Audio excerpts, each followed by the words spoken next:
عزیزان مان، آج نومبر 1983 کی 11 تاریخ ہے اور درس قرآن کریم کا آغاز سورہ القلم کی آیت 42 سے ہو رہا ہے۔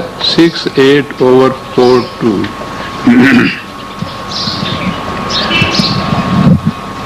سابقہ آیات میں حق و باطل کی کشمکش کا سلسلہ چلا آ رہا تھا اور ایسا نظر آتا ہے کہ جو نبی اکرم صلی اللہ علیہ وسلم کے زمانے میں جو حضور کی کشمکش و کشاکش تھی مخالفین کے ساتھ، اس کی آخری منازل کا ذکر نظر آتا ہے، کیونکہ نتائج کھل کر سامنے آ رہے ہیں اور وہ لوگ جو اتنے عرصے تک اپنی سرکشی، تمرد اور استبداد کے عالم میں مخالفت کر رہے تھے، ان کو شکست ہوئی ہے، بڑی سخت شکست ہے، بڑی ناکامیاں ہیں ان کے لیے۔ اور جماعت مومنین جنہوں نے اتنا عرصہ اس قدر مشقتوں، مصیبتوں، صعوبتوں میں گزارا ہے، وہ اپنے حسن عمل کے خوشگوار نتائج سے مستفیض ہو رہے ہیں۔ یہ پچھلی آیتوں میں یہ کچھ چلا آ رہا تھا، اور جیسا میں نے عرض کیا تھا، یہ دو پارے آخری جو ہیں ان میں بیشتر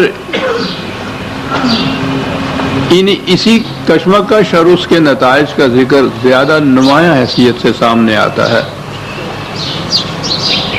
تو وہ جو ظہور نتائج کا وقت ہے، پھر دو لفظوں کو دہرا دوں، قرآن کریم نے یہ سارا ذکر کرنے کے بعد جسے کہا جاتا ہے کہ جہنم کا ذکر ہے، کہا کذالک العذاب ولا عذاب الآخرت اکبر۔ یہ عذاب، یہ تباہی اس دنیا کی ہے، آخرت کا عذاب اس سے کہیں زیادہ بڑا ہوگا۔ تو وہ جو میں کہا کرتا ہوں نا کہ ہر بات کے متعلق یہ نہیں کہنا چاہیے کہ یہ قیامت میں ہی جا کے سامنے آئے گی۔ قرآن کہہ رہا ہے، جو ذکر کر رہا ہے اس قسم کی تباہیوں کا جو ان کے اوپر مسلط ہوئی تھی، کہ یہ اس دنیا کا عذاب ہے اور آخرت کا عذاب تو اس سے کہیں زیادہ بڑا ہے، وہ آخرت میں جا کے ہوگا۔ تو یہ عذاب اسی دنیا میں قوموں کی شکست کا، تباہی کا، ذلت کا، خواری کا، محتاجی کا، محرومی کا عذاب ہے، جو اس دنیا میں آتا ہے غلط نظام کے نتیجے میں، اس کا ذکر آ رہا ہے۔ اور اسی تسلسل میں اب اگلی آیت ہے، یوم یکشف عن ساق ویدعون الی السجود فلا یستطیعون۔ یہاں یہ دو لفظ آئے ہیں، یکشف عن ساق، کشف ساق۔ لفظی ترجمہ اس کا یہ ہے، پنڈلی کو ننگا کر دینا، ظاہر کر دینا۔ یہ محاورہ ہے عربوں کے ہاں کہ جب کہیں مقابلہ، کشمکش شدت پر پہنچ جائے، گھمسان کا رن پڑنا جو ہمارے ہاں محاورہ ہے، ایسی سختی کے عالم میں وہ یہ کہتے ہیں۔ یہ اصل میں نظر یوں آتا ہے، محاورہ ان کے ہاں ہوا تھا اس طرح سے۔ تو عربوں کا لباس تو ہمیں پتہ ہے کہ وہ تو ٹخنوں تک ڈھیلا ڈھالا، تہمت سے بھی زیادہ اوپر سے نیچے تک ہوتا ہے، اور اس قسم کے مارکے میں جب شدت سے مقابلہ ہو اور بھاگنا پڑے تو وہ ظاہر ہے کہ اس کو اٹھا کے بھاگ سکتا ہے۔ ہمارے ہاں بھی جو تہمت باندھنے والے لوگ ہوتے ہیں، جب ایسے وقت میں انہیں بھی بھاگنا پڑے کہیں تو وہ تہمت کو اٹھاتے ہیں، حتیٰ کہ شلواروں کو بھی اٹھاتے ہیں۔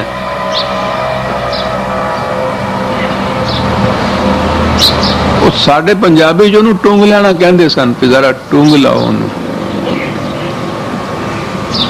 یہ جو اور اس سے پنڈلی کا ننگا ہونا، تو وہ تو ان کے ہاں کا تو لباس ہی ایسا تھا کہ اس کے ساتھ تو وہ بھاگ ہی نہیں سکتے تھے جب تک اسے اٹھا نہ لیں، اور اس کے اٹھانے سے بہرحال پنڈلی ننگی ہو جاتی تھی۔ تو اس سے یعنی نظر یہ آتا ہے کہ اس سے محاورہ تھا ان کے ہاں یہ کہ جب شدت کیا کی سختی کہیں ہو، مارکا ہو، پریشانی ہو، کشمکش ہو، تو اس میں یہ کہا کرتے تھے کہ وہاں تو پنڈلیاں بھی ننگی ہو گئیں۔ تو اس محاورے کی روح سے بتایا ہے قرآن نے، یہ جو شدت سی مارکا آرائی کی اس کا نقشہ ان دو لفظوں میں کھینچا۔ لیکن ہمارے ہاں تو آپ ترجمے میں بھی یہ دیکھیں گے اور پھر تفسیروں میں تو یہ ہوگا، جب یہ قیامت کا ہی ذکر ہوگا تو پھر یہ پنڈلی کا، تو پھر وہاں یہ ہے کہ یہ جو لوگ یہاں کے متکبر اور سرکش تھے، وہاں قیامت میں بھی اسی طرح سے سرکشی سے، اسی طرح سر اٹھائے ہوئے تکبر کے فخر کے ساتھ خدا کے سامنے جائیں گے، جھکیں گے نہیں کسی طرح سے بھی۔ تو پھر یہ ہے بخاری اور مسلم دونوں میں یہ حدیث موجود ہے، روایت، کہ پھر خدا اپنی پنڈلی کو ننگا کرے گا اور اس کا اثر یہ ہوگا کہ یہ سب سجدے میں گر جائیں گے۔ اب اس کے متعلق کچھ زیادہ کہنے کی ضرورت نہیں ہے، خدا اپنی پنڈلی کو ننگا کرے گا۔ دین کی عمارت ساری استوار ہوتی ہے خدا کے صحیح تصور پر۔ مختلف مذاہب میں اگر آپ کہیں تو اسلام کو اگر مذہب کی صفوں میں لانا ہے، دین تو کوئی اور ہے نہیں، تو اس میں بنیادی فرق یہ ہوتا ہے کہ خدا کا تصور کس قسم کا ہے کسی قوم کے اندر۔ یہی نہیں کہ اس سے آگے یہ چلتا ہے کہ مذہب کس قسم کا ہے، بلکہ وہ ایک مغربی مفکر ہے، یقین سے نہیں میں کہہ سکتا کہ وہ لاک تھا یا ہیوم تھا۔ اس نے کہا تھا کہ آپ مجھے یہ بتا دیجئے کہ اس قوم نے اپنی پرستش کے لیے کس قسم کا معبود تجویز کر دیا تھا، تو میں اس قوم کی تہذیب و تمدن و ثقافت کے متعلق سب کچھ بتا دوں گا۔ گویا یہ اتنی اہم چیز ہے خدا کا تصور، ہمیں تو پتہ ہی نہیں ہے نا ان چیزوں کا، ہم نے نہ وہ تصور کے متعلق کبھی تحقیق کی، کبھی معلوم کیا کہ یہ بات کیا ہے۔ ہم تو ایمان بھی نہیں لائے ہوئے خدا کے اوپر، مسلمانوں کے گھر میں پیدا ہوئے مسلمان چلے جا رہے ہیں، وہی جو چند رسومات ہیں مسلمانوں کی وہی ہیں جو بجا لاتے ہوئے آخر تک تجہیز و تکفین کا مرحلہ آ جاتا ہے۔ پیدا ہوئے تو کان میں اذان دی، مر گئے تو جنازہ پڑھ لیا۔ خدا کا تصور بنیاد ہے دین کی، مذہب کی، تہذیب کی، تمدن کی، ثقافت کی اور پھر سیاست کی۔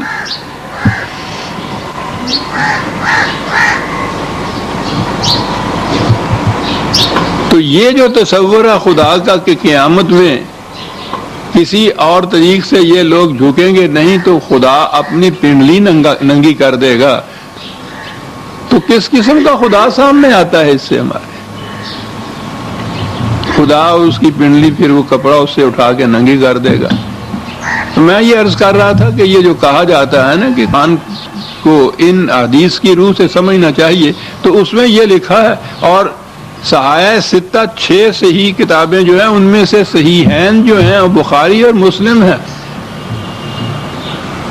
اور ان کا عقیدہ یہ ہے کہ ان بخاری اور مسلم کی کسی ایک حدیث کا انکار دائرہ اسلام سے خارج کر دیتا ہے۔ اگر آپ اسے نہ مانیں کہ صاحب خدا اپنی پنڈلی ننگی کر دے گا، تو اس عقیدے کی روح سے آپ مسلمان ہی نہیں رہتے۔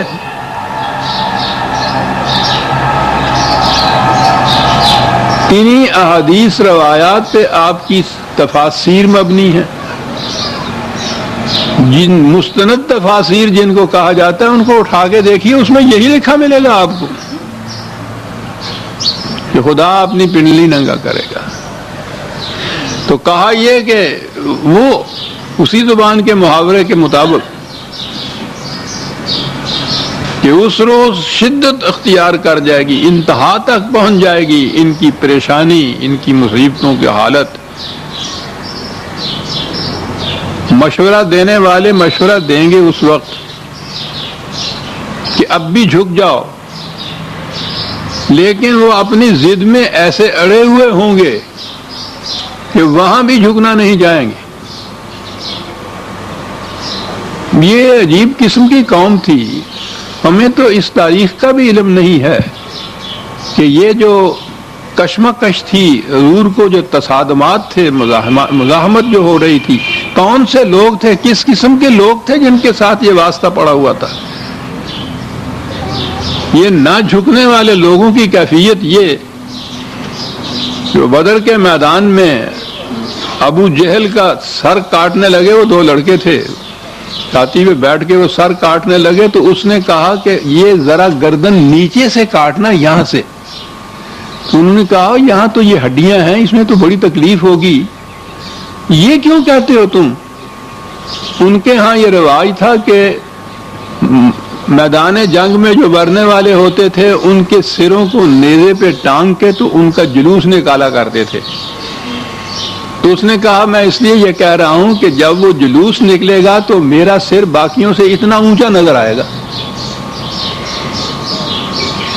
یہ تھی وہ قوم جس کے ساتھ پالا پڑا تھا کہ اس وقت خواہ میری ہڈیاں کیوں نہ کٹ جائیں اور اتنی تکلیف کیوں نہ ہو جائے، مرنے کے بعد اس جلوس میں میرا سر ذرا اونچا رہے۔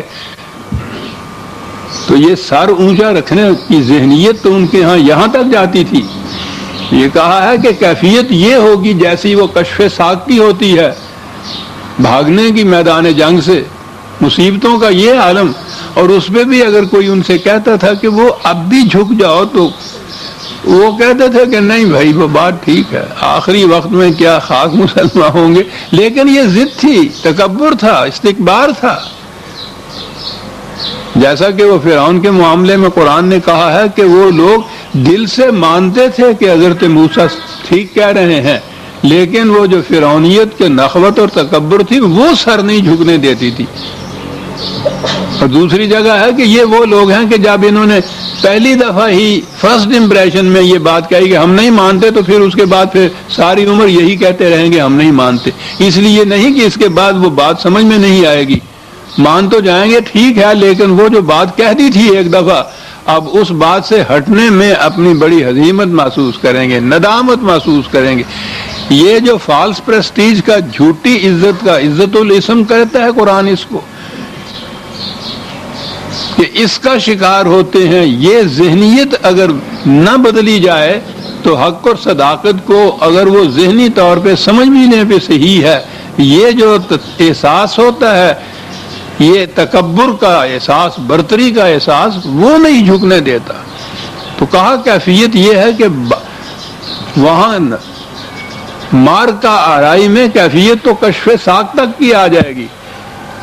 کوئی مشورہ بھی دے گا کہ اب بھی تسلیم کر دی جائے، لیکن پھر بھی اس کے اوپر نہیں مانیں گے، جھکیں گے نہیں، وہ تباہی سے بچنے کا سامان اس وقت بھی نہیں کریں گے۔ یہ ہے یہ یستطیعون خاشعۃ ابصارہم ترہقہم ذلۃ، کیفیت یہ کہ شکست سے، ندامت سے آنکھیں جھکی ہوئی، جیسے یہ بھی محاورہ ہے روسیاہی جسے کہتے ہیں، ندامت کی، شرم کی، چہرے پہ کالک ملی ہوئی جسے کہتے ہیں، اس قدر ذلیل و خوار۔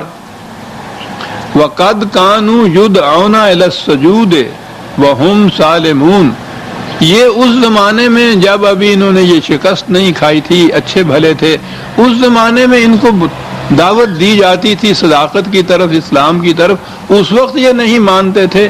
اب بھی اسی نخوت کے جذبے کے ماتحت یہ کہتے ہیں کہ اب کیا ماننا ہے صاحب۔ یہ جو جذبہ اصل میں نسب کا جذبہ تھا ان کے ہاں، تفاخر نسبی تھی، لیکن یہ اس قدر ان کے رگ و پے میں سرات کر چکا ہوا تھا کہ وہ ہماری تاریخ کے اندر جب ہے حضرت نبی اکرم صلی اللہ علیہ وسلم کے چچا ابو طالب جو تھے، تو وہ تو بہرحال فرقہ دارانہ مجھے بحث نہیں بحث کرنے کی، میں کہہ رہا ہوں کہ یہ سنیوں کے ہاں کی تاریخ میں تو یہی ہے کہ آپ کے چچا تھے، تعلقات ایسے تھے۔ تو آخری وقت میں آپ نے ان سے کہا، چچا سے، کہ آپ تو میری زندگی کو آپ کے سامنے گزری ہے، آپ کے ہاتھوں میں میری پرورش ہوئی ہے، آپ جانتے بھی ہیں، میری جو دعوت ہے اس کو بھی آپ جانتے ہیں، تو آخری وقت ہے، اب تو اسے تسلیم کر لیجئے۔ انہوں نے کہا کہ بیٹا یہ ٹھیک ہے کہ میں جانتا ہوں کہ یہ بات سچی ہے، لیکن اس وقت میں نے اگر تسلیم کیا، قوم یہ کہے گی کہ موت سے ڈر کے ایمان قبول کر لیا، اس لیے جانے دو۔ یہ عین اس قوم کی ذہنیت کی ترجمانی کرتی ہے یہ چیز۔ اور آج بھی جو بڑے بڑے آپ کو ہاں فنے خاں ہوتے ہیں، ان کی کیفیت یہ ہوتی ہے کہ دل سے وہ مانتے ہیں کہ ٹھیک ہے، لیکن جھکنا نہیں چاہتے۔ اور اصل ذہنیت یہی ہے کہ جب یہ بات سمجھ میں آ جائے کہ صداقت وہاں موجود ہے، تو پھر یہ جھوٹا فخر اور تکبر جو ہے اس سے الگ ہٹ کر اس کے سامنے جھک جائے۔ اس وقت جھکنا ہی عین بزرگی اور عظمت ہے۔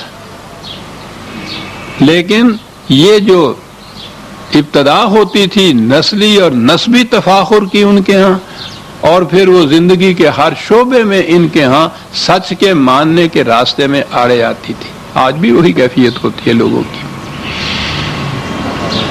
کہا یہ ان کی کیفیت،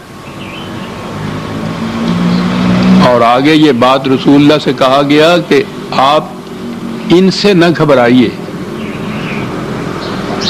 آپ اپنے پروگرام پر اسی طرح استقامت سے کار فرما رہیے۔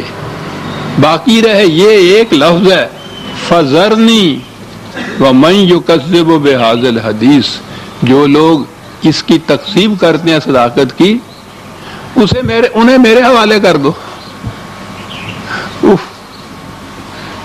تو آپ سوچ لیجئے جن نے پھر خدا کا حوالہ کر دیا، چھوڑ دو انہیں میرے ہاں سے، میں جن کہنے نا میں آپ سج لاں گا انہاں نال، وہ میں سمجھ لوں گا جو محاورہ ہے، تو وہ سج لین کی جیڑی گل ہے نا، وہ سمجھ لینے میں بات نہیں بنتی، کیوں بیٹیو ٹھیک ہے نا۔ اور کیا انداز ہے بات کہنے کا کہ آپ اپنے پروگرام پہ چلے جائیے، ان کے متعلق وری نہ کیجئے، انہیں میرے حوالے کر دیجئے۔ آپ سوچ لیجئے کہ پھر جس مجرم کو خدا کے حوالے کر دیا جائے کہ آپ نپٹ لیجئے اس سے، تو پھر اس کا اندام کیا ہوگا۔ کیا انداز ہے قرآن کی بات کرنے کا، انہیں میرے حوالے کر دیجئے صاحب۔ کیا کروں گا میں ان کے ساتھ، جھپٹ کر ٹینٹنا نہیں دبا دوں گا۔ بڑی عجیب چیز ہے صاحب، یہ قانون مکافات تو بار بار ہمارے سامنے آتا ہے، انسان کے ہر عمل کا نتیجہ، قوموں کی روش کا نتیجہ، غلط نظام کا نتیجہ، لیکن یہ پہلے دن ہی سامنے نہیں آ جاتا، یہ آہستہ آہستہ بڑھتی چلی جاتی ہے اس کے نتائج جو ہیں۔ چھوٹے چھوٹے جھٹکے بھی آتے ہیں غلط نظام کے، وہ شیک کرنا جسے کہتے ہیں، یہ چیز بھی ہوتی ہے کہ اب بھی یہ ممکن ہے سمجھ جائیں، اب بھی اصلاح کر لیں، وہ بڑھتے چلے جاتے ہیں۔ بتدریج یہ چیز ہوتی ہے، فوری طور پر نہیں ہوتی، اور اسی کو مہلت کا وقفہ ریسپائٹ کہا جاتا ہے۔ اور وہ اصل میں تو مصلحت یہی ہوتی ہے کہ اس دوران میں ادھر سے یہ تاکید ہے نبی اکرم صلی اللہ علیہ وسلم اور صحابہ کو کہ ان کے ساتھ معاملات قطع تعلق بھی کر لو، ٹھیک ہے، لیکن قرآن کا پیغام پہنچاتے چلے جاؤ، تاکہ یہ بات نہ ہو کہ کوئی اس لیے ہلاک ہو جائے کہ اس تک قرآن کا پیغام نہیں پہنچا۔ تو یہ جو وقفہ ہوتا ہے جس میں یہ آہستہ آہستہ تباہی کی طرف قوم جا رہی ہوتی ہے، قرآن کا پیغام پہنچانے والوں کی ذمہ داری ہے کہ اس زمانے میں بھی ان تک پیغام پہنچاتے رہیں۔ ممکن ہے سعید روحیں ایسی ہوں کہ جو پھر اس پہ آ جائیں اور بچ جائیں تباہی سے، یعنی یہ کوئی خدا کا اپنا فائدہ نہیں ہے، یہ جو حق و صداقت والی جماعت ہے ان کے لیے بھی کوئی یہ نہیں کہ ووٹ سے زیادہ آ جائیں گے، تاکہ یہ بچ جائیں تباہی سے۔ قرآن نے یہ کہا ہے کہ اس پر بھی قطع تعلق معاشرتی تو کر لو ان سے کہ یہ ہیں ہی ایسے، لیکن اس کے باوجود قرآن کا پیغام پہنچاتے جاؤ تاکہ کوئی شخص اس لیے ہلاک نہ ہو جائے کہ حق کی آواز اس کے کان تک نہیں پہنچی تھی۔ تو گویا یہ جو وقفہ ہوتا ہے مہلت کا اس میں یہی مقصد ہوتا ہے کہ ممکن ہے یہ لوگ اب بھی سعادت میں، لیکن وہ نہیں سنتے ہیں، نہیں مانتے، ان کی ضد، ان کی نخوت، ان کا تکبر اسے نہیں آنے دیتا، وہ اپنی غلط روش میں بڑھتے چلے جاتے ہیں، اور پھر اس غلط فریب نفس میں بھی مبتلا ہوتے ہیں کہ ہم اتنا کچھ کرتے ہیں، یہ کہتے ہیں تباہ ہو جائے گا، ہمارا تو کچھ بگڑ نہیں رہا، اس میں بھی ان کو مغالطہ لگ جاتا ہے۔ تو یہ جو آہستہ آہستہ آگے جانا ہے نا، قرآن کی لفظی ندرت کاریوں کا بھی یہاں دیکھیے ایک لفظ جو ہے، کہا تو یہ ہے کہ ان کو چھوڑ دو، میرے حوالے کر دو، میں نپٹ لوں گا، لیکن وہ میں نے کہا ہے نا کہ بتدریج آؤں گا، یہ ایک لفظ ہے، اس لفظ کو بھی آپ جلدی سے نہیں بول سکتے، اس میں بھی درجہ بدرجہ قدم بقدم آگے آنا پڑتا ہے۔ لفظ ہے سنستدرجہم، یہ ہے اسلوب بیان قرآن کا، یعنی اس لفظ کو بھی یہ نہیں ہے کہ آپ یوں جھٹکے سے آگے چلے جائیں، بڑھ ہی نہیں سکتے آپ، ایک ایک حرف اس کا آپ کو بولنا پڑتا ہے، یہ درجہ بدرجہ، تو پھر اس کے معنی کرنے کی ضرورت نہیں ہے، اس لفظ کو بولتے ہوئے سمجھ میں بات آتی ہے کہ یہ درجہ بدرجہ کی بات ہے۔ پھر سن لیجئے، فَذَرْنِي وَمَن يُكَذِّبُ بِهَذَا الْحَدِيثِ، میرے حوالے کر دو، سَنَسْتَدْرِجُهُم،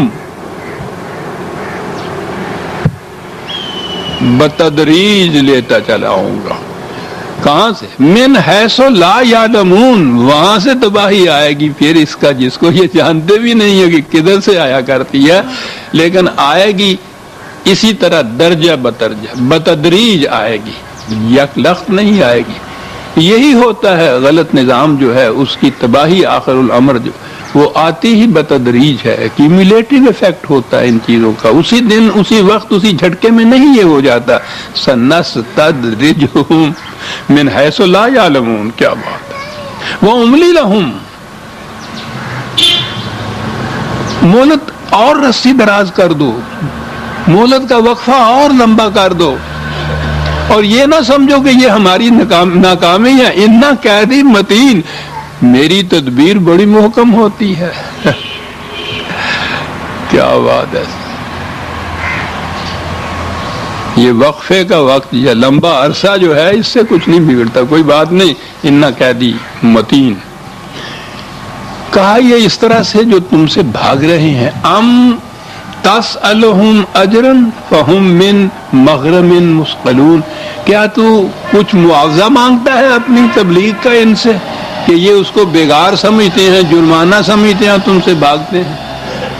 آپ کو یاد ہے کہ خاص طور پہ سورہ ہود میں جو انبیاء کرام کے اتنی داستانیں آئی ہیں، ہر نبی کی پہلی پکار یا پہلی دعوت یا پہلے الفاظ یہ ہوتے تھے، عبد اللہ، معصومیت صرف خدا کی اختیار کرو، اور اگلے لفظ ہوتے تھے کہ میں اس کے لیے تم سے کوئی معاوضہ نہیں مانگتا۔ ہر نبی پہلا فکرہ یہ کہتا تھا اپنی قوم سے، تو اس سے نظر آیا کہ یہ کتنی اہم بات ہے، جو کوئی معاوضہ نہیں مانگتا، اس اتنی مشقت اٹھاتا ہے تمہارے لیے۔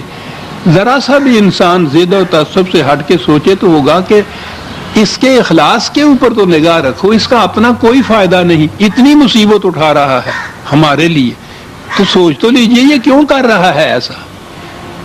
وہ اسی لیے تو وہ پچھلی آیات میں آیا تھا نا، وہ کہتے تھے پاگل ہو گیا ہے، وہ ٹھیک ہے، ملتا کچھ نہیں، کہتا ہے کہ میں کچھ نہیں لوں گا، مشقتیں اٹھا رہا ہے، گھر سے کھا رہا ہے، مار پڑ رہی ہے، پٹ رہا ہے، گالیاں پڑ رہی ہیں، اور کوئی اس میں نظر ہی نہیں آتا کہ کوئی منفعت کی ہو، کوئی اس کو فائدہ بھی اس کا ہوتا ہو، تو یہ ایسا ہی نظر آتا ہے نا ان کو، ان کی بات سمجھ میں نہیں آتی تھی کہ دیوانہ بکار خیش ہوشیار، اس قسم کے دیوانے جو ہے ان پہ ہزار فرزانگیاں نصابر ہو جاتی ہیں۔ انا قیدی متین، ام تسألہم اجرا فہم من مغرم مثقلون ام عندہم الغیب فہم یکتبون۔ کہا ظاہر تو یہ نظر ہے، آ رہا ہے کہ تباہی کی طرف یہ جا رہے ہیں، تو کیا ان کے ہاں کوئی ایسی کتاب رکھی ہے جس میں غیب کا علم ہے کہ وہاں سے یہ دیکھ لیتے ہیں جا کے کہ نہیں اصل میں یہ کامیابیاں، سرفرازیاں، خوشگواریاں ہمارے ہی لیے لکھی ہوئی ہیں، تو کیا کوئی غیب کا ایسا علم ہے؟ اب دیکھیے یہ بات جو بتائی کہ اگر ذرا بھی آنکھیں کھول کے دیکھیں تو ان کو یہ غیب تو آنکھوں سے پنہا کا نام ہے، شہود میں جو چیز سامنے نظر آئے گی وہ نظر آئی ہے کہ تباہی کی طرف جاتا ہے۔ غلط نظام کی کون سی بات ہے جو سمجھ میں نہیں آ سکتی کہ غلط نظام ہے، غلط نتائج کی طرف سے تباہی کی طرف جا رہا ہے؟ تو یہی ہے نا کہ غیب سے کوئی بات ایسی ان کے پاس ہو جو انہیں بتائے کہ نہیں یہ غلط ہے جو کچھ یہ کہہ رہا ہے، آخر الامر کامیابیاں ہمارے حصے میں آئیں گی۔ کوئی غیب کی کتاب ہے ان کے پاس؟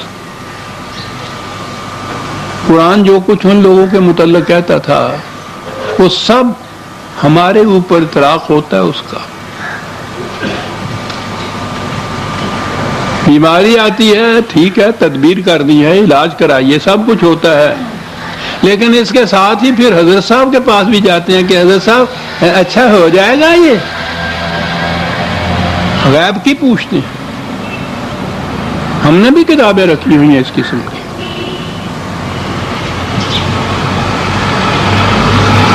ہر بات کے متعلق ہم پوچھتے ہیں حضرت صاحب سے، اور خدا یہ کہتا ہے کہ غیب کا علم خدا کے سوا کسی کو نہیں، حتیٰ کہ اس کے رسول کو بھی نہیں، اتنا ہی اس کو ہوتا ہے جتنا وحی کے ذریعے اسے بتایا جاتا ہے، اس سے زائد بالکل نہیں۔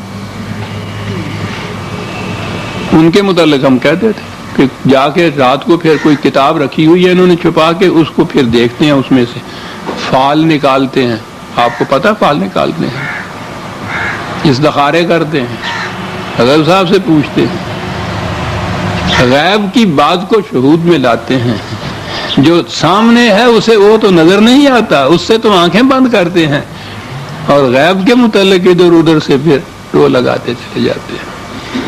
کہا یہ سارا کچھ کر رہے ہیں ہمیں پتہ ہے، فاصبر لحکم ربک، ان تمام چیزوں کو برداشت کرو، استقامت سے جمے رہو اپنے پروگرام کے لیے، اور انتظار کرو خدا کے فیصلے کا۔ وَلَا تَكُنْ كَصَاحِبِ الْحُوتِ، عجیب جگہ چیز ہے جہاں کہا ہے کہ استقامت سے جمے رہو۔ جتنے انبیاء کرام علیہ السلام ہیں ان کے داستانوں میں حضرت یونس علیہ السلام ایسے ہیں جہاں ایک تھوڑی سی اجتہادی غلطی ان سے ہو گئی تھی، معاف رکھیے، معصیت نہیں تھی، خدا کے حکم کی نافرما برداری نہیں تھی، ایک فیصلے کی غلطی تھی۔ ہر رسول کے ضمن میں نظر یہ آتا ہے کہ وہ جس قوم میں پیدا ہوتا ہے وہیں اپنا سلسلہ تعلیم کا اور مشن کا ابتدا کرتا ہے، جاری رکھتا ہے، پھر ایک وقت ایسا آ جاتا ہے کہ اس میں معاشرے میں جتنی سعید روحیں تھیں وہ ان کے ساتھ ہو جاتی ہیں، حق و صداقت قبول کر لیتی ہیں، باقی صرف اندھی مخالفت میں لیے باقی رہ جاتے ہیں۔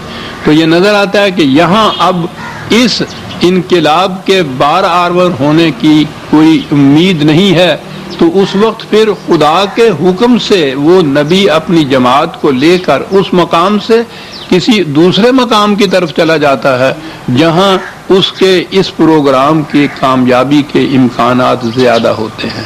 اسے ہجرت کہتے ہیں۔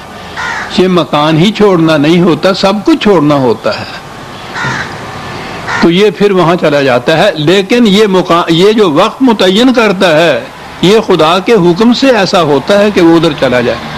حضرت یونس علیہ السلام کے قصے میں ایک بات ہے کہ ان کی قوم جب انتہا تک پہنچ گئی مخالفت میں تو انہوں نے آج خود فیصلہ کر لیا اور اس قوم کو چھوڑ کے وہ نکل گئے وہاں سے،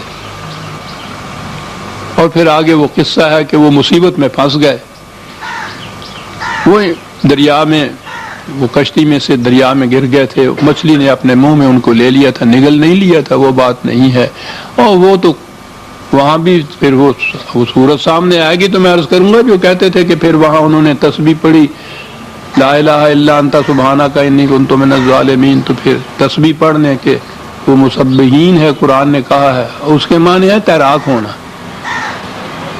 یہ سبحان کے معنی ہوتا ہے بہت تیزی سے تیراکی، پورا ہاتھ پھیلا کے جو تیراکی ہوتی ہے اس کے لیے یہ لفظ آتا ہے، جو تسبیح آپ کے ہاں بن گئی ہے۔ تو وہاں یہ چیز ہے کہ اس نے ہمت کی، وہ نکلا نہیں تھا مچھلی کے صرف منہ میں تھا. اگر وہ اتنا تیراک نہ ہوتا تو وہ قیامت تک وہی رہتا، کھا جاتی مچھلی اس کو. تو پھر وہ ایک موج، دریا کی ایک موج نے ان کو لب ساحل الٹ دیا. وہ خشکی کے اوپر وہ آ گئے، لیکن حالت جو ہو سکتی تھی وہ ظاہر ہے. دریا میں غرقابی کی کیفیت، مچھلی کے منہ میں پتہ نہیں کتنی بڑی مچھلی ہوگی ویل جیسی، اس میں سے چھٹکارا، پھر اس کے بعد تیر کے باہر آنا، تو وہ نیم مردہ سے ہو رہے تھے. وہاں قرآن نے بتایا ہے کہ وہاں ایک بیل تھی اس کے سائے میں.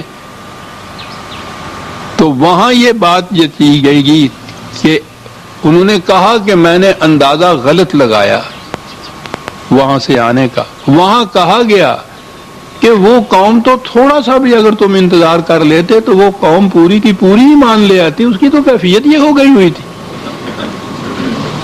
وہ تو جس طرح دم دیتے ہوئے چاول ہوں نا، ہم بیٹیاں سمجھیں گی وہ ایک کنی باقی ہوتی ہے.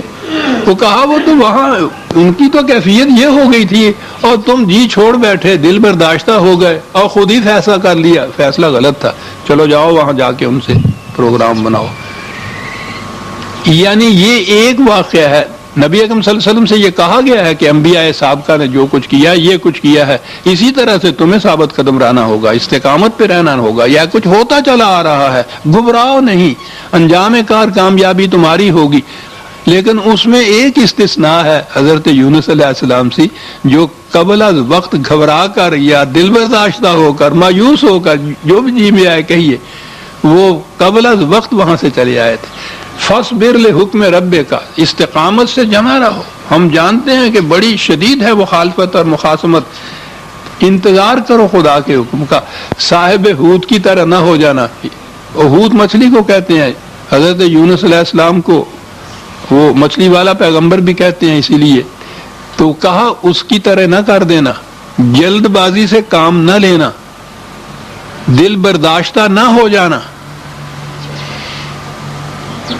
اس کی کیفیت تھی اذ نادا وہو مخزوم لولا ان تدارکہ نعمت من ربہ لنبذ بالعراء وہو مذموم، کہ اگر وہ پھر یہ خدا کی عنایتیں اس کے ساتھ نہ ہوتی تو وہ ختم ہو گیا ہوا تھا اپنی ایک غلط فیصلے کی روح سے. وہ تو یہ تھا کہ چونکہ وہ معصیت نہیں تھی کہ جس کی سزا دینی مقصود تھی، ایک اجتہادی غلطی تھی، تو پھر اس کے بعد یہ ساری چیزیں ایسی آتی رہی جس سے ان کی حفاظت ہو گئی، پرورش ہو گئی. فاجتباہ ربہ فجعلہ من الصالحین، سرکشی اور معصیت نہیں تھی اس لیے اس کے خدا نے اس کا انتخاب کیا. وہ نبی تھے، نبی رہے، صالحین میں سے بھی خدا نے ان کو لیا. لیکن وہ جو ایک چیز تھی کہ قبل از وقت فیصلہ کیا، دل برداشتہ ہو گئے، استقامت چھوڑ دی. یہ کہا ہے کہ فاصبر لحکم ربک ولا تکن کصاحب الحوت. اس پروگرام میں آپ اندازہ لگائیے کیا مقامات آتے ہیں کہ خدا کا ایک نبی بھی یونس جیسا گھبرا کر وہاں سے وہ جگہ چھوڑ کے ہجرت کر بیٹھتا. رسول اللہ سے کہا جا رہا ہے کہ ایسا نہ کرنا، برداشت کیے جاؤ. اور بڑی انتہا تھی برداشت کی بھی. اگر ہم حضور اور آپ کے صحابہ کی مکی کی زندگی دیکھتے ہیں تو آج بھی ان کے پڑھنے سے آنکھوں میں آنسو آ جاتے ہیں، رونگٹے کھڑے ہو جاتے ہیں کہ کیا تھی برداشت کی قوت. حضور تو بہرحال یہ انداز سے، جو ساتھی تھے ان کی کیفیت بھی یہ ہے. تو یہ کہا گیا کہ برداشت کیے جاؤ، ہمت سے کام لو، استقامت سے کام لو. تو اس سے آپ سمجھ لیجئے کہ یہ جو ہم پیدائشی مسلمان ہو کے اور سمجھ رہے ہیں کہ ہم اس کی حبیب کی امت میں سے ہیں، اس کی شفاعت سے بخشے جائیں گے، یہ مراحل نبیوں کے اور ان کے صحابہ کے ساتھ پیش آئے. ہمیں تو کوئی بھی اس میں سے کوئی منزل ایسی نہیں پیش آتی صاحب. کہیں بھی کوئی آزمائش نہیں ہوتی، کوئی مصیبت نہیں کسی قسم کی بھی صاحب. یہ ہے ان منازل سے گزرنا پڑتا ہے. یہ شہادت گاہ الفت میں قدم رکھنا ہے. لوگ آسان سمجھتے ہیں مسلمان ہونا. مسلمان ہونا جو ہے وہ تو آسان نہیں ہے. مسلمان کہلانا تو بڑا ہی آسان ہے، اس میں تو کچھ بھی نہیں لگتا، نہ ہینگ نہ پٹکڑی، کصاحب الحود نہ ہو۔ وَإِن يَكَادُ الَّذِينَ كَفَرُوا لَا يُزْلِقُونَكَ بِأَبْصَارِهِمْ لَمَّا سَمِعُوا الذِّكْرَ وَيَقُولُونَ إِنَّهُ لَمَجْنُونٌ۔ یہ جو تیغ و سنا کے کجوکے یا زخم ہوتے ہیں ان میں اتنی تکلیف نہیں ہوتی جو تان و تشنیع کے خنجر ہوتے ہیں۔ مرنے والا تو فقط بات سے مر جاتا ہے،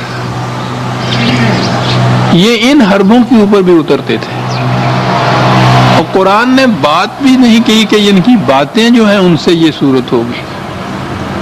کہا جس انداز سے یہ تمہیں دیکھتے ہیں ہمیں معلوم ہے کہ تم پہ اس سے بھی کیا گزرتی ہے۔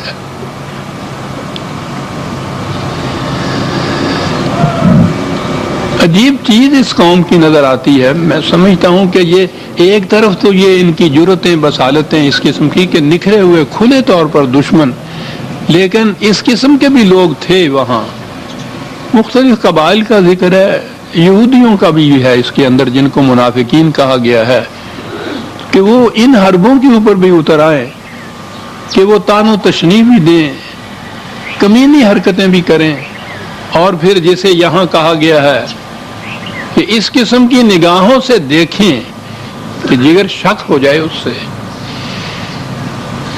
کہا یہ بھی کوشش کریں گے، اور ساری بات اس لیے یہ کریں گے کہ تم اپنے مقام سے ذرا پھسل جاؤ۔ آپ کو معلوم ہے کہ قرآن میں ان کے متعلق یہ ہے کہ یہ کوشش کرتے تھے کہ کچھ کمپرومائز کی شکل نکلائے، مفاہمت کی نکلائے شکل، یعنی پورا زور پہلے لگا لیا کہ شکست دے دیں، وہ نہیں ہو سکا تو پھر اگلا حربہ یہ ہوتا ہے ان کمزوروں کا، اور منافقین ہیں کہ جو مفاہمت کے لیے کہتے ہیں یا مفاہمت پہ آتے ہیں، جو حق پر ہوتا ہے وہ مفاہمت کے لیے کسی سے کچھ کہنا تو ایک طرف، وہ تو مفاہمت پہ آتا بھی نہیں ہے، آ سکتا ہی نہیں ہے، وہ چہ جائے کہ وہ دوسرے سے کہے کہ آئیے کچھ کمپرومائز کر لیں، کچھ تم جھکو کچھ میں جھکتا ہوں، کچھ تم پیچھے ہٹو کچھ میں آگے بڑھتا ہوں۔ یہ وہی کرے گا کہ جو حق پر نہیں ہوگا۔ یہ مصالحتی اسلام جو ہے، یہ نظریہ ضرورت کا اسلام جسے کہا جاتا ہے، وہ کمپرومائز ہے، وہ مصالحت ہے۔ جو حق پر ہے وہ مصالحت نہیں کر سکتا، وہ تو جان دے دے گا لیکن 2 اور 2 5 نہیں کہے گا۔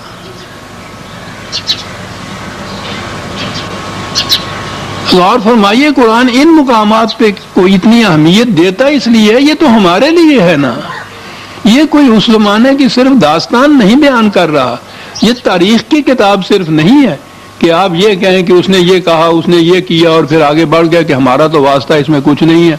طالب علم ہے تو اتنا ہی واسطہ ہے کہ امتحان میں سوال آئے گا تو جواب دینا مجھے ہوگا، کوئی ہمارا ان چیزوں سے تعلق نہیں، یہ ہمارے لیے ہے، اور وہ یہی ہے کہ جو حق پر ہے وہ کمپرومائز پہ نہیں اتر سکتا، وہ مفاہمت نہیں کر سکتا، مفاہمت کا تصور بھی نہیں اس کے دل میں آ سکتا، سوال ہی نہیں کہ پھر وہ گفت و شنید کے اوپر اترا ہے، اگر وہ حق پہ ہے تو اس کا اس چیز کے اوپر آنا، بلکہ آنا ہی نہیں، وہ تو اس کے لیے دعوت دیتے تھے آپ کو کہ آئیے آپ ہم اس طرح کر لیں۔ تو یہی بات قرآن کہتا ہے کہ ان کے باطل پر ہونے کے لیے تو دلیل ہی یہی ایک کافی ہے کہ وہ خود کہہ رہے ہیں کہ ہم اپنے مقام سے ہٹتے ہیں۔ اس کے بعد کسی اور دلیل کی ضرورت ہی نہیں پڑ سکتی کہ ہم اپنے مقام سے ہٹتے ہیں۔ کہا جب تو اس بات پہ بھی نہیں آتا کہ یہ بھی تو ویسے تو ان کی شکست ہوتی ہے، یہ نہیں کہتے کہ ہم غلطی پر تھے، یہاں پھر کہتے ہیں کہ یہ پاگل ہو گیا ہے، یہ مانتے ہی کسی کی نہیں ہے۔ اب جیسا میں نے پچھلی دفعہ بھی یا اس سے پہلے درس میں عرض کیا تھا کہ ضد میں اور رسول پرستی میں ایک فرق ہوتا ہے. ضدی کے لیے ضروری نہیں ہے کہ وہ حق پر ہی ہو تو اس پہ اڑا ہوا ہو، وہ اپنی بات کے پچ میں اڑا ہوا ہوتا ہے، اپنی بات کے اوپر اپنی قوت کے زوم پہ اڑا ہوا ہوتا ہے. تکبر اور استبداد کی ذہنیت کی بنا پہ اپنی چیز میں یہ بات ضروری نہیں ہے کہ وہ حق پر ہو. اصول پرست وہ ہوتا ہے کہ جو سمجھنے سوچنے کے بعد حق کو قبول کرے اور پھر اس پر جم کر کھڑا ہو جائے. یہ جن کے متعلق قرآن نے کہا ہے یقولون ربنا اللہ ثم استقاموا، کہ وہ سب کچھ سمجھنے سوچنے کے بعد اس نتیجے پہ پہنچتے ہیں کہ روٹی کسی انسان کے ہاتھ سے نہیں لی جائے گی، وہ ذلت ہے، اس پرواز میں کوتاہی آتی ہے. وہ اس نتیجے پہ پہنچ پر اس کو اپنا ایمان بنا لیتے ہیں، اور اس کے بعد کہا ہے ثم استقاموا، پھر اس ایمان پر جم کر کھڑے ہو جائے ہیں. تو آگے ہے کہ ان پر ملائکہ کا نزول ہوتا ہے.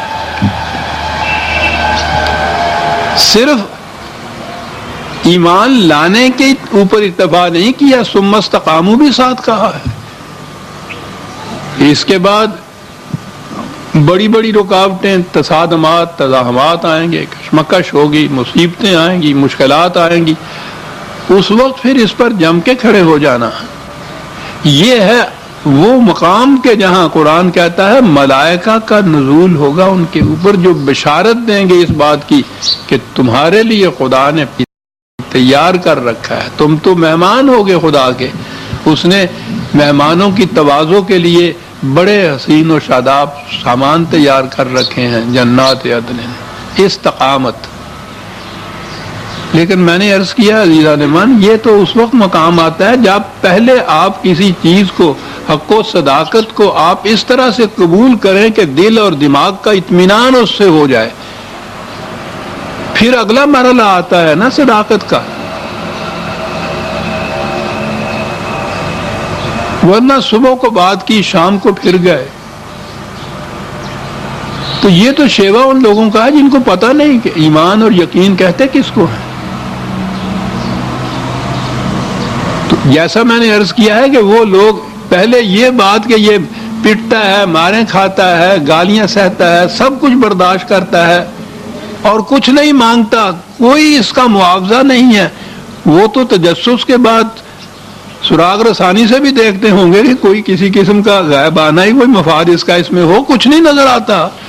تو ایک تو اس مقام پہ وہ کہتے تھے کہ پاگل ہے جس کو اپنے نفع نقصان کا بھی پرواہ نہیں. دوسری یہاں بات کہ کمپرومائز پہ ہم کہتے ہیں ہم یہ لڑائی بند کر دیں گے، یہ کشمکش ختم ہو جائے گی، یہ مصیبتیں، ان مصیبتوں کے مرحلے تمہارے سامنے سے ختم ہو جائیں گے. ہم یہ کہتے ہیں اس کو، اور یہ اس پہ بھی کہتا ہے کہ نہیں صاحب میں تو نہیں چھوڑ سکتا آپ کی، میں اس پہ ذرا کمپرومائز بھی نہیں کر سکتا تم سے.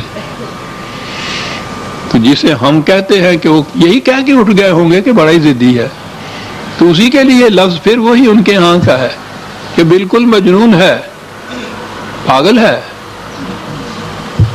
اور یہ کچھ کہنے کے بعد اگلی بات آئی جس پر آیت کا خاتمہ ہوتا. میں نے عرض کیا تھا نا کہ یہ نہ سورت کا خاتمہ، کہ قرآن کریم میں سورتوں کے آخری آیات جو ہوتی ہیں ان میں ایک نچوڑ دیا ہوتا ہے اس پیغام کا جو اس سورت کے اندر دیا جاتا ہے. یہ ساری کشمکش وہاں ہوئی، یہ سب کچھ یہ آیا، یہ قوم نہیں مان رہی، آخر تک زور لگا دیا. تو کہا یہاں پھر آگے مایوسی کی بات ہوتی ہے کہ میں ناکام رہ گیا. دیکھیے عزیزان من کہ کس بات کا اطمینان ہے جو دلایا جاتا. کہا کہ یہ پیغام تمہارا اور یہ مشن تمہارا یہ محدود نہیں ہے اسی رقبے پہ، اسی وطن پہ، اسی ملک پہ، اسی قوم کے ساتھ. وَمَا هُوَ إِلَّا ذِكْرٌ لِّلْعَالَمِينَ، یہ تو پوری نوع انسانی کے لیے. یہاں نہیں اگر یہ لوگ باندھتے تو اپنا نقصان کر رہے ہیں. اس مشن کا کوئی نقصان نہیں ہے. وہ تو جو نبی اکرم صلی اللہ علیہ وسلم نے فرمایا تھا کہ پوری روئے زمین میری مسجد ہے. کیا بات ہے. تم نہیں ملک خدا تنگ نیست، اور وہ کام ہوں گے اور قوم آ جائے گی وہ اس کو تسلیم کرے گی. تو غم تو اس بات کا ہونا، غم تو اس کو ہونا چاہیے جس کے لیے یہ ہو کہ یہی 4 گاہک تھے، یہ مڑ گئے دکان سے، تو اس کے بعد یہ سودا کیسے بیچے گا؟ سودے بیچنے کی تو بات ہی نہیں ہے، تم تو ان کے بھلے کی کہہ رہے تھے. یہ اگر نہیں مانتے تو کوئی بات نہیں. یہ ان ہوا ذکر للعالمین، یہ بڑی عظیم چیز ہے. قرآن کے خدا کا تصور رب العالمین کسی ایک قوم کا، کسی گروہ کا، کسی جماعت کا، کسی نظام کا، کسی فرقے کا، کسی پارٹی کا رب نہیں، تمام نوع انسانی کا رب. اس کا رسول رحمت للعالمین، کسی ایک جماعت کے لیے رحمت نہیں، وہ تمام اقوام عالم کے لیے رحمت ہوگا. اس کا قرآن ذکر للعالمین. اب ذکر کے معنی اگر گائیڈنس یا رہنمائی یا دہانی ہے یہ بھی لیجئے، اور ذکر کے معنی اگر شرف اور اجتباء لیجئے، یہ بھی معنی ہے نا عربی زبان میں ذکر کے. تو یہ جو پوری انسانیت کے لیے باعث عزت افزائی ہوگا، باعث شرف ہوگا. تو یہ بات نہیں کہ اگر یہ قوم مخاطب مخالفت کرتی ہے اور اسے تسلیم نہیں کرتی تو اس سے یہ نظام فیل ہو جائے گا، یہ پیغام ناکام رہ جائے گا. یہ یہاں ہی کے لیے نہیں ہے، پوری نوع انسانی کے لیے، اور پھر نوع انسانی تو قیامت تک کے لیے ہے نا. ختم نبوت کے بھی معنی یہ ہیں کہ اس کے بعد اور نبی بھی نہیں آئے گا. نبوت کا اجرا رہے تو کچھ عرصے کے بعد پھر دوسرے نبی کی نبوت کا دور شروع ہو جاتا ہے. وہ ہو سکتا ہے قوم بھی اس کی دوسری ہو، ملک بھی دوسرا ہو، جماعت اپنی بھی دوسری ہو، لیکن جب نبوت کا خاتمہ ہو گیا تو ختم نبوت تو بعد پھر پیغام رسالت ہی باقی رہتا ہے. وہ غیر متبدل ہے، تمت ہے، مکمل ہے، غیر متبدل ہے، محفوظ ہے. کوئی نبی بھی نہیں آئے گا جو دوسرا پیغام دے گا. اور اگر یہ قوم مخاطب جو تمہاری ہے یہ اس کو اپنا کے اس کو عملاً متشکل نہیں کرتی، اس نظام کا کچھ نہیں بگڑتا. قرآن نے کئی مقامات پہ کہا ہے کہ یہ کرو گے تو یستبدل قوم، تمہاری جگہ دوسری قوم لے لے گی، اور وہ کہا ہے کہ وہ پھر تمہارے جیسی نہیں ہوگی. یعنی یہ سبسٹیٹیوشن ایسا نہیں ہے کہ اسی قسم کی ایک اور قوم آ جائے. یہ جو بزور شمشیر یا قوت کے زور پہ جو مملکتیں حاصل ہوتی ہیں وہ تو جس قسم کی مستبد ایک قوم ہوتی ہے اس سے زیادہ مستبد دوسری قوم آتی ہے، اس سے بہتر نہیں ہوتی.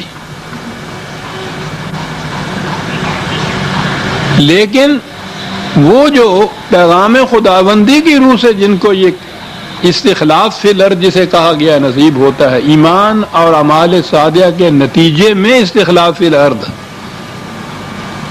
وہ قوم ہوتی ہے جو اس سے بہتر ہوتی ہے کہ جو اپنی سرکشیوں کی وجہ سے تباہ ہوئی ہے. یہ قوم جو اس کی جگہ لیتی ہے اسے کہا جائے گا کہ یہ اس سے بہتر قوم آئی ہے.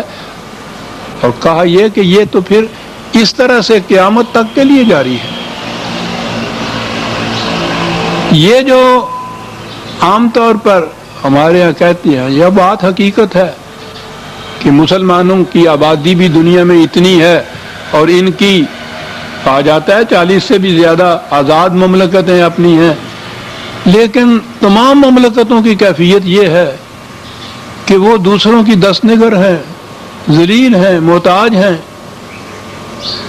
یعنی ایسی دوہری غلامی ان کے ہاں ہے کہ اپنی مملکت اپنی حکومت جہاں ہے وہاں کے رعایا اپنے ہاں کے جتنے صاحب اقتدار حاکم ہیں وہ ان کی غلام، اور یہ وہ جو یہاں اپنے ہاں اتنے بڑے حاکم ہیں وہ سپر پاورز کے غلام۔ کوئی ایک قوم بھی ایسی نہیں ہے، مسلمانوں کا کوئی ایک مملکت بھی ایسی نہیں ہے کہ عام معیار کے مطابق ہی صحیح کہ سپر پاور میں ہی اس کا شمار ہو جائے۔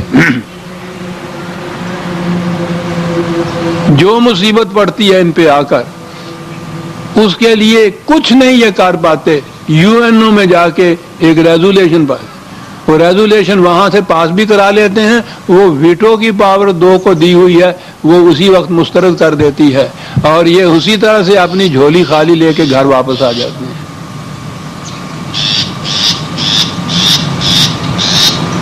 یہ چیز کہ اسلام ان میں سے کسی کے ہاں نہیں ہے، یہ کچھ میرے کہنے کی بات نہیں کہ میں فتوے لگاتا ہوں، قرآن نے یہ کہا ہوا ہے کہ یہ حقیقت ہے کہ کوئی بھی غیر مسلم جماعت کے اوپر غالب آ ہی نہیں سکتا۔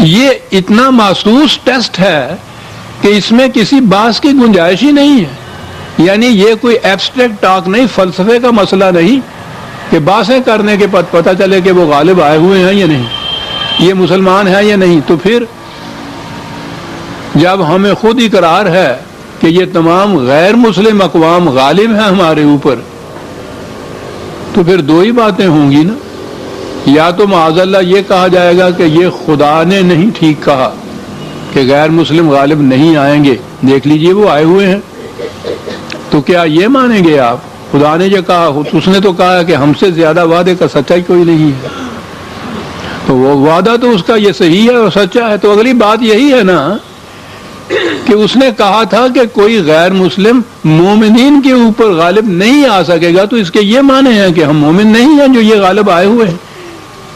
کوئی تیسرا نتیجہ اس سے نہیں نکلتا عزیزان ایمان، لیکن کوئی تسلیم نہیں کرتا، اس لیے کہ یہ اس طرح سے پیدائشی مسلمان رہنا، مسلمان مر جانا تو بڑا آسان ہے، کرنا ہی کچھ نہیں پڑتا۔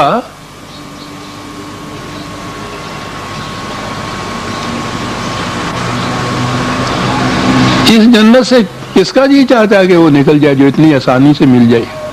بیشتے فی سبیل اللہ ہمس، جو کہا اقبال نے، بگو ہندی مسلمان آ کے خوش باش موج کر، بیشتے فی سبیل اللہ ہمس، اللہ واسطے بھی بیشت مل جاتی ہے۔ یہاں بھی جو کوئی لیتے ہیں بخشیش کے طور پہ لیتے ہیں، گداگری کا وہ پیالہ لیے ہوئے ہاتھ میں پھر رہے ہیں، وہاں جا کے بھی جنت میں وہ بخشیش میں ہی مانگتے ہیں، اللہ بخش دے گا، یعنی ہماری زبان پہ یہ بات ہے، بخشیش میں مانگتے ہیں۔